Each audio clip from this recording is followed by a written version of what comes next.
Hey, how's it going? We're going to continue right along on these vaguely thematic blocks of TPA flavors that are either new or newly available to me. Right now, I'm going to do some candy. So I have their Ruby Chocolate, their Bubblegum Juicy, and their Cotton Candy Circus. Starting right out, I have their Ruby Chocolate. So Ruby Chocolate now is apparently a thing. I don't know. They're going to be selling like Ruby Chocolate Kit Kats or something. But anyway, it's supposed to be the fourth type of chocolate, which by most accounts is just like white chocolate that kind of has some berry fruitiness to it. It doesn't have like that heavy kind of cocoa note to it. Instead, it's definitely just more fruity, and then it has like a cocoa butter base. Based on that criteria, I don't think this is going to be accurate to profile, but I've never actually had Ruby Chocolate, so who knows. But what I am getting here is I'm getting a very nice, competent kind of semi-sweet chocolate.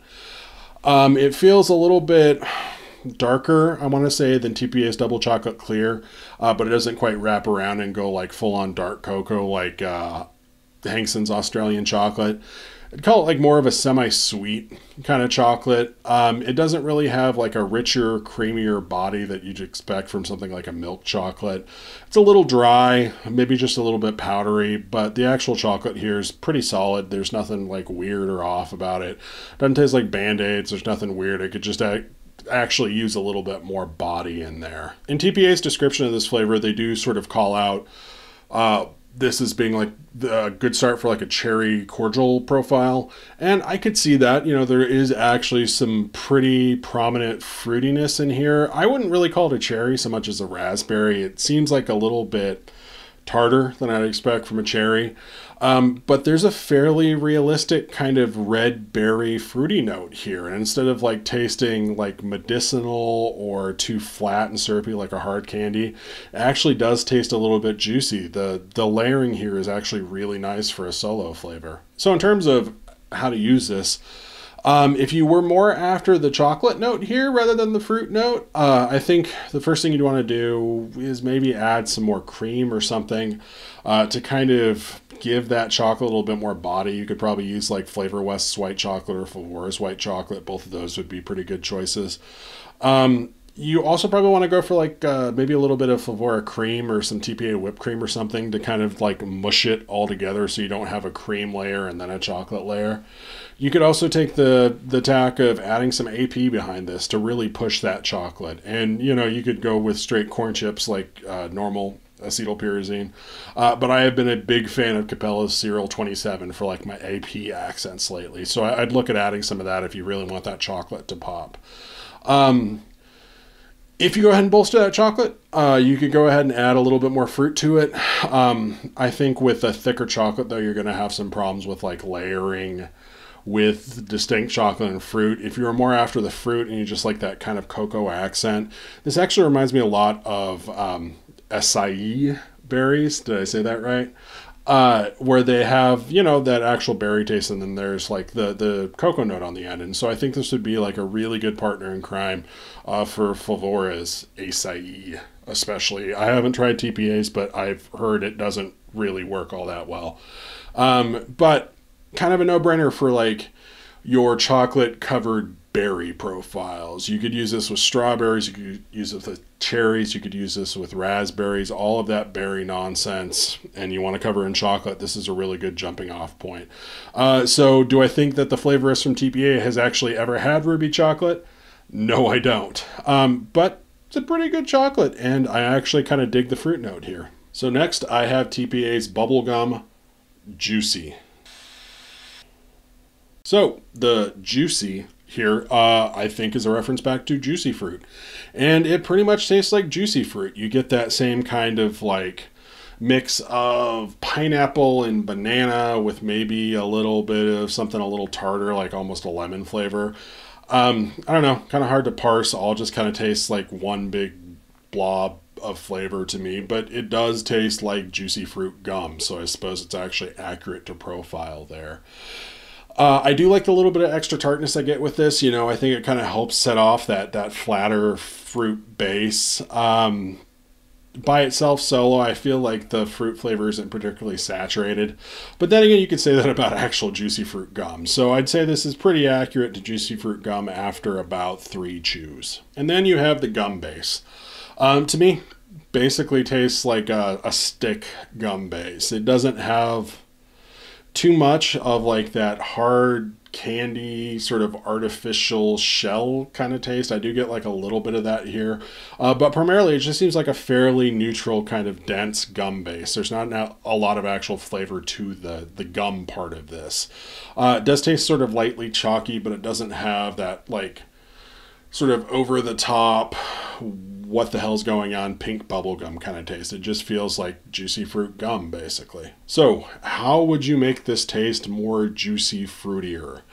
I'd start with TPA jackfruit. Honestly, TPA jackfruit to me pretty much tastes like the active ingredient here, the like juicy fruit part of it. So I just start with TPA jackfruit.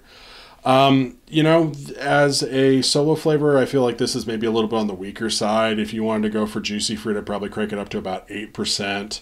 And then come back in and add like maybe 4 to 5% of TPA's jackfruit to really sell that kind of the fruit profile. I do think outside of just trying to make juicy fruit gum, this might have some use as sort of a texturizer for other tropical fruits. Maybe use about 4% there. The flavor that is here isn't particularly aggressive, and it's going to pair well with damn near anything tropical you want to throw at it. So if you wanted to like texturize a banana a little bit more, I think this would work really well. It should work with coconut, mango, pineapple, like all of the usual tropical suspects. I think the actual competition here would probably be Flavor West's Juicy Fruit Gum, whatever they've named it this week to not get sued. And I gotta say, I kind of like the TPA version a little bit more just because it's a little bit more fruit heavy, although I will say that Flavor West's Juicy Fruit Gum does a better job with that sort of gum stick texture. It's a little bit drier, a little bit chalkier. It definitely feels more like an actual gum stick. This has, as light as the fruit is here, I do feel like this is like a more distinct juicy fruit type flavor. So, I mean, maybe throw some of that in with your jackfruit into your actual juicy fruit vape. And last for this video, I have TPA's Cotton Candy Circus. So I don't feel like it's overstating the case to call this primarily blue ethyl maltol. So like most cotton candy flavors, this has a lot of ethyl maltol in it. Again, shout out to TPA for actually publishing spec lists, but the spec list for this has ethyl maltol at somewhere under 5%.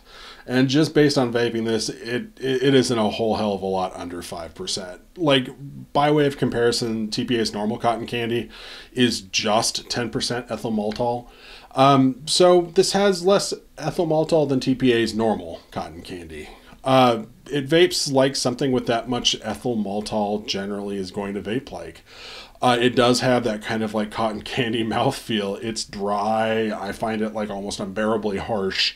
But it does have that kind of sponge sugar texture to it. And so, you know, ethyl maltol equals cotton candy. That part checks out. Where it gets a little bit weirder for me is the blue part of this, because it's definitely a blue cotton candy flavor. So where their normal cotton candy, just ethyl maltol, this actually has some distinct flavor to it. And actually the funny part is I don't even get blue more than anything else. What I get more than anything else is vanilla. There's a lot of vanillin in here. You know, you get that very like kind of dry, flat, one note vanillin taste to it. And then you get like something kind of blue. And I know that's not terribly descriptive, but it's kind of tart, kind of artificial. Doesn't feel like a full-on blue raspberry flavor by itself, but it maybe feels like that blue modifier for a raspberry. And, you know, kind of tastes like blue cotton candy. I don't know. There's some issues for me, at least, with off notes in here. This tastes really plasticky to me. And I realize it's cotton candy. It's going to need a pretty huge steep. But after 3 weeks, I got a really distinct kind of plastic note to this. And even with that steep, I also got something that tasted like vaguely earthy, or even like leathery or rubbery. There was like an unpleasant earthiness on top of that plastic taste. And then you got a bunch of vanilla, and then there's some tart blue stuff underneath. So this is one of those flavors that I think while it could work as like a sweetener, you know, use it at double the percentage you normally use, like 10% EM at. So maybe top out around 2%. While I think it would work in like blue candy profiles as a sweetener, I feel like if you want a solo cotton candy vape, Flavor West actually has a blueberry cotton candy that's a lot less harsh than some of these other cotton candies. It's actually a pretty satisfying solo flavor vape. I don't know. I've seen people on ELR and stuff say they mix this at 15%, and I just want to cry, but that's cool. You do you. But if you're looking for like a solo blue cotton candy vape, Flavor West blueberry cotton candy is actually pretty good. If you want that kind of like blue raspberry or blue candy specific profile sweetener, Capella actually makes a blue raspberry cotton candy that I feel is a lot less chemical and weird than this. It's still intensely dry, still needs a pretty good steep, but I don't get those really heavy like burnt plastic notes out of it. That's the beauty of DIY though. If you want to be the guy that mixes TPA's Cotton Candy Circus at 15%, you go right ahead, but I'm going to think you're mentally ill. But yeah, still more TPA upcoming, so watch out for that. But if you were looking at these, I do hope that was helpful. Thank you very much for watching. I do appreciate it. I will catch you later.